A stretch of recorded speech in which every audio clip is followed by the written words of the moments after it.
Insurance companies అందరినీ పిలిపించాం. All insurance companies, regulatory authority, bankers ముగ్గురిని పెట్టి మొత్తం వర్కౌట్ చేశాం. అది కూడా క్లెయిమ్స్ అన్ని కూడా ఆల్మోస్ట్ ఆల్ 30th కి క్లోజ్ కావాలి.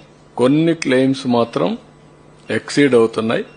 వాళ్ళకుండే టెక్నికల్ ప్రాబ్లమ్స్. ఒక కారు ఎక్కడన్నా పూర్తిగా మునిగిపోతే దాన్ని ఆక్షన్ వేసి మళ్ళా ఎంత డబ్బులు వస్తుందో అది చూసుకుని రిమైనింగ్ మనీ వాళ్ళు రీపే చేయాల్సిన అవసరం ఉంటుంది. అలాంటి ఫార్మాలిటీస్ ఉన్నాయి. అదే మరి ఒక షాప్ పూర్తిగా పోతే అవి కరెక్ట్ గా ఎస్టిమేట్ చేసి వాళ్ళు రీపే చేయాలి. దానికి కూడా అకౌంట్ ట్రాన్స్ఫర్ కింద వాళ్ళు ఒక ప్రొసీజర్ ఉంది.